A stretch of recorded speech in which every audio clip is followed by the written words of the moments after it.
자, 이렇게 새해가 밝았는데 여러분 모두 희망들 가지고 계시죠?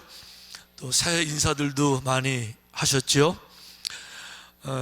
그런데 어떤 그 새해 인사하는 과정에서 어떤 손주가 할아버지에게 인사를 했는데 그 할아버지가 시험 든 얘기 아세요? 어떤 손자가 이제 할아버지에게 새해 인사를 드려야 되는데 가기는 귀찮고 이제 그러니까 카톡으로 이제 한자 써서 이렇게 인사를 드리려고 생각했어요. 할아버지 오래 사세요.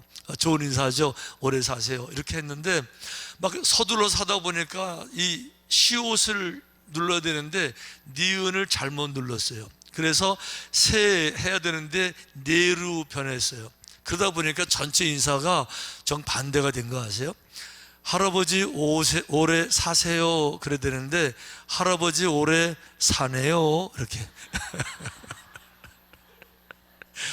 세자가 네자로 바뀌니까 할아버지 오래 사네요 이렇게 비아냥거리듯이 빨리 돌아가시라고. 그래가지고 그 할아버지 시험 들었다는 이게 소통의 문제예요. 여기서는 이렇게 이런 뜻을 전하는데 저기서 같이 알아들어야 되는데 전달 과정에 문제가 있다 보니까 하나가 되지를 못하고 오해가 되는 거죠. 이 신년 그 첫 주일을 맞을 때마다 항상 저는 그런 기도해요. 자, 이제 한 해를 같이 달려가야 되는데 우리 삼천의 모든 성도님들이 어떻게 한 마음으로 달려갈 수 있을까? 이제 이게 너무 중요하잖아요. 그러니까 우리가 그냥 덮어놓고 살아가는 것이 아니라 우리 교회 표 여기 있듯이 우리 교회 전체 목표를 분명히 이해하고 한 마음으로 가지면 아무리 성도들이 많아도 한 목적, 한 뜻, 한 열매 맺게 될 수 있잖아요. 저는 사실 그래서 설교할 때도 저희가 1부, 2부, 3부 다 이렇게 나눠서 이제 예배를 드리니까 제가 정말 해보려고 하는 게 뭔가 하면은 사실 잘 안 되지만 그 레코드판 틀어놓는 것처럼 1부, 2부, 3부를 토시아는 안 틀리게 똑같이 하려고 이제 엄청 노력을 해요. 왜 그런가 하면 그래야만이 성도님들이 전체가 하나가 될 수가 있으니까. 예를 들어서 1부에는 이 얘기 했는데 2부 다른 얘기 하면요, 주중에 밖에서 만나가지고 뭐 목장 예배 드릴 때도 목사님이 이번에 하신 말씀 그런 얘기 하시면 우리 1부 안 하셨는데 뭐 이러면 대화가 안 되잖아요. 그렇기 때문에 저는 하여간 가능하면 모든 설교를 해보려고 하는데 참 쉽지는 않아요. 그럼에도 불구하고 이 연초를 맞아 가지고 저희들이 우리 교회 표를 분명히 이해하는 거는, 똑같이 이해하는 거는 너무 중요하죠. 한 방향으로 갈 수 있으니까 힘을 모을 수도 있고 한 열매를 또 우리가 딸 수가 있잖아요. 자, 우리 한번 교회 표 좀 보여주시겠어요? 자, 이것이 이제 우리 교회 1년 동안 창립 69주년 교회 표고요. 그리고 이제 1년 내내 여기 표가 이제 옆에 붙어 있을 거예요. 자, 우리 크게 한번 세 번 읽어보시는데, 자, 큰 목소리로 시작. 거룩한 제사장 국가가 되게 하리라. 거룩한 제사장 국가가 되게 하리라. 거룩한 제사장 국가가 되게 하리라.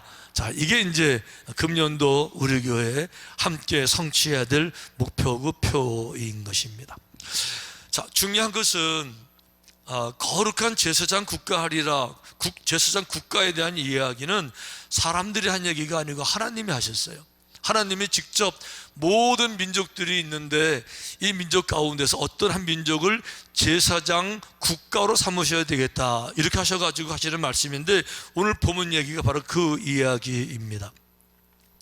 오늘 본문의 배경은 이스라엘 사람들이 애굽을 탈출한 지 3개월 지나서 이제 홍해바다 건넜고 광야 한가운데 쭉 지나가다 보니까 이 광야에서 가장 높은 산 시내산 앞을 통과하게 됐어요.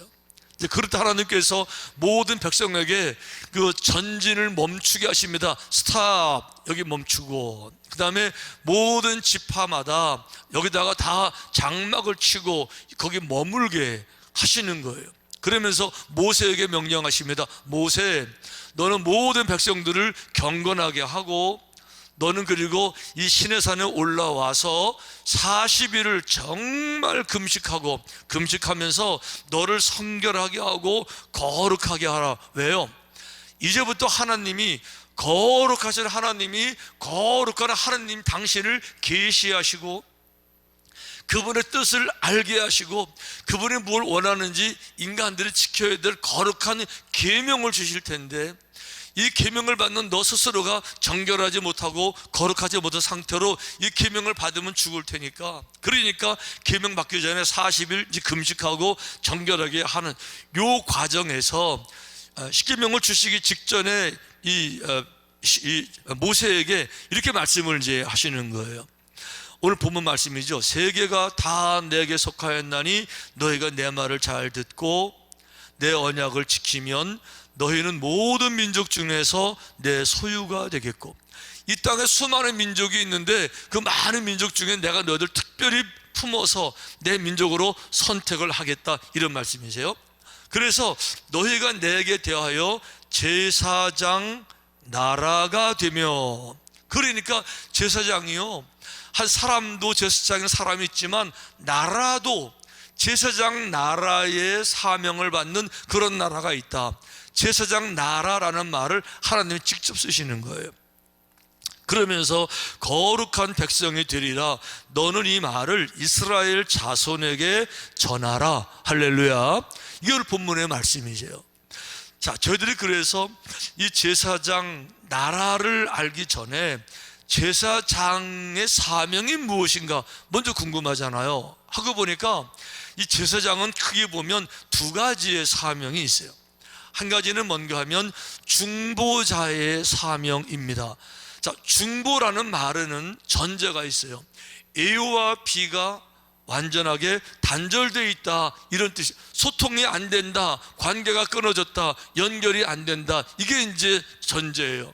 그래서 연결이 안 되는 A와 B를 화해시키고 중보해서 하나가 되게 만든다, 이게 바로 중보자란 뜻인데, 제사장의 가장 중요한 사명은 이 중보자의 사명이에요. 자, 뭐를 중보하느냐?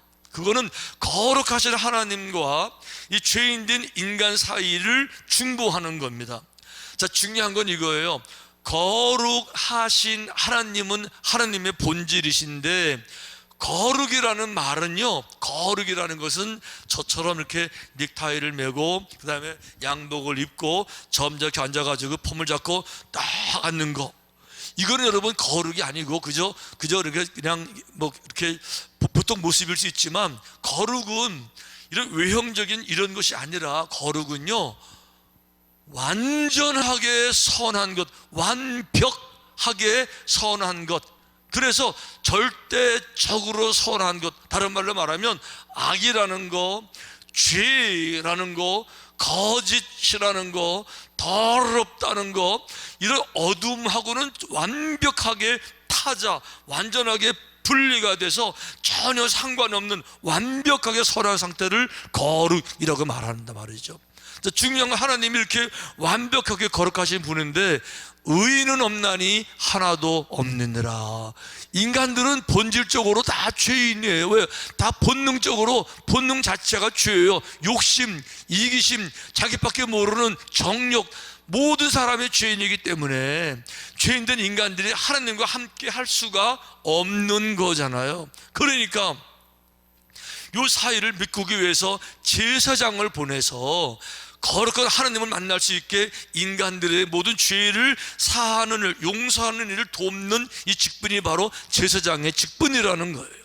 그래서 성경에 보게 되면 하나님은 이 부분이 중요한 건데, 하나님은 죄를 얼마나 미워하시는가 하면 악하고는 아예 관계가 없으시고 절대적으로 이 차단된, 완벽하게 분리된 존재시기 때문에 악에 대한 것은 아무리 뭐 귀해도, 아무리 그 악에 대한 그 유혹이 있어도, 그럴듯해도 악의 냄새가 나는 순간에 이 모든 것을 어느 정도로 징치하시냐, 얼마나 책망하시냐, 죽여서 생명을 뺏어서 생명의 값으로만 이 악, 죄의 문제를 상쇄할 정도로 악을 너무 미워하시는 분이 하나님이세요. 이게 거룩이라는 개념이세요.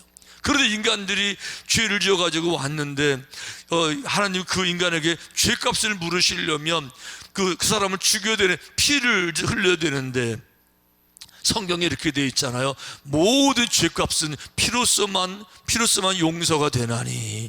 왜 그런가 하면 그 목숨을 뺏어야 되는데 목숨을 뺏으려면 피를 다 빼면 되잖아요. 그렇게 생명은 피에 있으니 피로써 모든 죄를 사하느니라.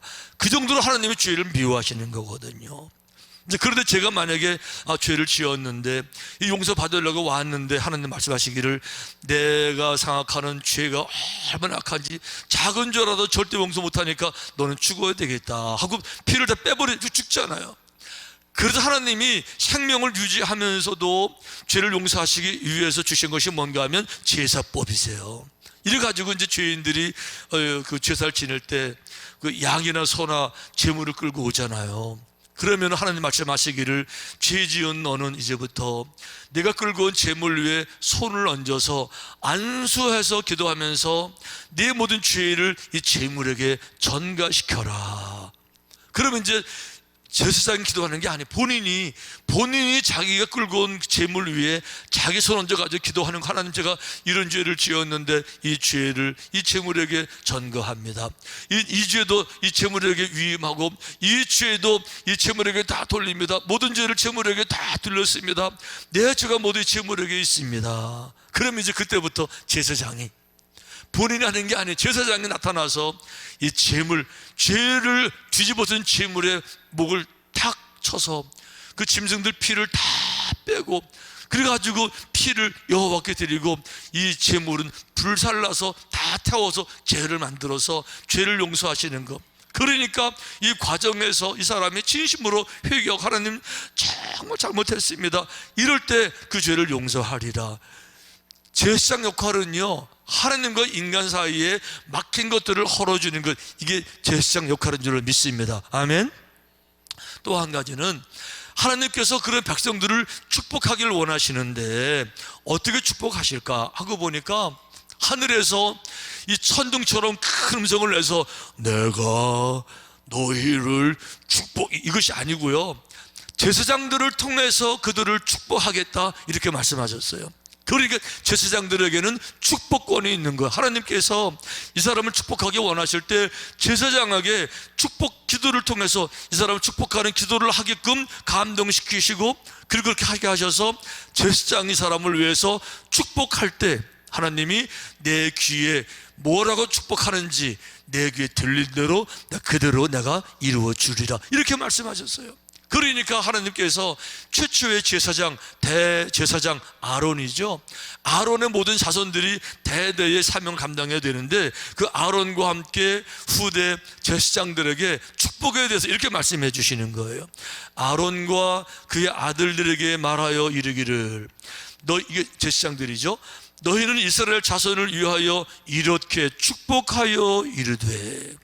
그러니 하나님께서 내 대신 제사장들아 내 백성들을 이렇게 축복하라 라고 말씀하시면서 여호와는 네게 복을 주시고 너를 지키시기를 원하며 여호와는 그의 얼굴을 내게 비추사 은혜 베푸시기를 원하며 여호와는 그 얼굴을 내게로 향하여 드사 평강 주시기를 원하노라 할지니라. 아멘. 여기 보니까 여호와는 내게 복 주시기를 원하며, 복을 주시라는 거죠.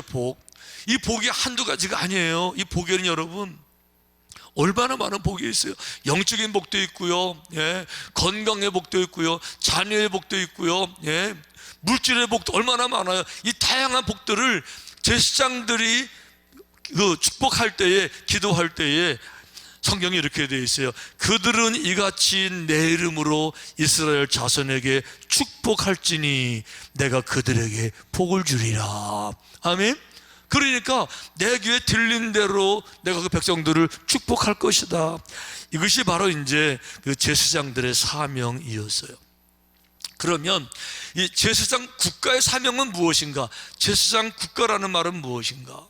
자, 제사장들은요, 한 사람 한 사람을 하나님께 연결시키고 축복을 받게 하는 이게 제사장들의 사명인데, 제사장 국가의 사명은 뭔가 하면 이거예요. 이 땅에 수많은 민족이 있잖아요. 수많은 국가들이 있잖아요. 근데 모든 국가들이 하나님을 몰라요. 이 땅에 살면서 창조주가 누군지를 몰라요. 우주를 누가 지은 줄을 몰라요. 그러니까 모든 나라마다, 이 전통적으로 보면 모든 나라마다 아무리 무지해도요 신은 느끼는데 창조주를 모르니까, 그래서 나타난 게 샤머니즘, 늘 그런 토템, 다 우상 숭배하고 그러잖아요. 그런데 하나님께서 이스라엘 백성을 뽑으셔서, 아브라함부터 뽑으셔서 이렇게 말씀하셨어요. 내가 너로 말미암아서 모든 민족이 너로 말미암아 축복을 받게 될 것이다. 너는 복의 조상이 될 것이다. 아멘. 이 말은 뭘 말하는가 하면, 아브라함 한 민족을 통해서, 그래서 아브라함 한 개인이지만 이 개인이 400년 동안 애굽에 가서 종로로 타다가 나올 때 큰 민족을 이루게 될 것이고, 그 민족이 와서 나라를 만들게 될 것이고, 거기서 메시아가 오시게 될 것이고, 이런 과정을 통해서 모든 세계 민족들이 아하, 천지를 창조하신 분이 우상이 아니라 창조주 하나님이신 것을 모든 민족이 알게 될 것이고, 그리고 하나님을 만난 모든 민족들은 놀라운 축복을 받게 될 것이다. 할렐루야. 이 얘기하는 거예요.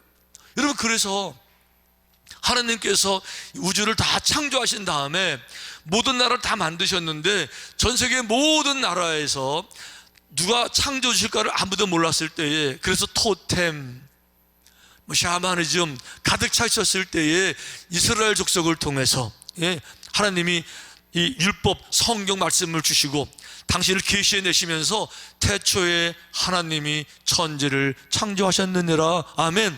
알게 하시면 이게 다 퍼져나갔는데, 그때부터 지구 역사가 어떻게 흘러가느냐, 성경 말씀을 붙잡고 하나님을 섬기는 그런 나라들이 인류 역사의 헤게모니를 잡는 거예요. 그러니까 역사적으로 보게 되면 복음이 처음 들어간 이 로마, 이미 로마가 강대국이었지만은 로마의 복음에 들어가면서 나중에 복음이 유럽으로 들어가잖아요. 유럽이 전 세계의 핵심 국가로 다 자리 잡았잖아요. 유럽에서 청교도 통해서 미국으로 복음이 들어가잖아요. 미국이 전 세계에서 핵심인 거 지금 다 알고 있잖아요. 미국을 통해서 복음이 한국에 들어왔잖아요. 한국 지금 전 세계에 탑10인 거 알죠? 이게 여호와를 믿는 민족은 다 잘 되는 건데, 여러분 그거 아세요? 우리가 가난했을 때 같이 가난한 나라들이 엄청 많았어요. 다 같이 가난했어요. 어떤 나라요? 방글라데시, 저 남미, 다 똑같이 가난했는데 거기는, 그런 나라들은 여전히 가난해요. 여전히 가난해요. 뭐 하고 있어요? 여전히 우상 숭배요. 소를 신으라 그러고, 인도 이런 나라 여전히 왜 그렇죠? 모든 세계가 우리처럼 복을 받은 게 아니에요. 하나님을 정말 믿는 그런 백성 복을 받는 거죠. 할렐루야. 근데 중요한 거는 뭔가 하면, 이렇게 해서 예수님이 오셨는데 복음이 다 퍼지게 되었지만은 정작 유대인들은 예수님을 십자가에 못 박고, 그리고 저주를 받아서 멸망을 당했어요. AD 70년에 이스라엘 나라가 완전히 멸망을 당해서 지도상에서 완전히 사라져 버렸잖아요. 그리고 성경의 말씀처럼 복음이 이방으로 흘러가게 됐는데, 이방으로 흘러가면서 이제 마지막 세대 우리 시대가 되고 보니까 모든 복음들이 이방으로 흘러갔는데 한국으로 복음들이 다 물려와서 한국은 지금 기독교의 강국, 기독교의 영적인 가장 큰 국가가 된 줄로 믿습니다.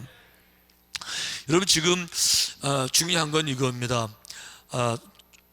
이스라엘 백성을 장악하게 되면 하나님이 초창기 시대에 창조주가 누군가를 알릴 때 사용한 것은 이스라엘 백성들이, 이게 제사장 국가라는 거죠. 근데 마지막 시대에 전 인류를 구원할 마지막 시대에 구원의 사명을 받은 제사장 국가는 우리 한국인 줄로 믿습니다. 이 얘기를 제가 하는 게 아니고 전 세계의 많은 기독교 국가 지도자들이 다 공감하고 이런 얘기를 다 하고 있는 겁니다. 우리가 그러니까 남들도 다 그런지 알잖아요. 예를 들면 우리나라에 교회가 많으니까 다른 나라들도 교회가 많은 줄 알잖아요. 절대로 안 그래요. 절대로 안 그래요. 한국만 그래, 한국만. 여러분, 기독교 2000년 역사 가운데서 복음이 전래된 지 130년밖에 안 됐는데 이 전 국민의 한 20% 정도 기독교 나라는, 이런 나라가 전 세계에 없었어요. 우리 한때 기독교인이 한국에 4분의 1, 25% 정도 됐다고 통계 나왔잖아요.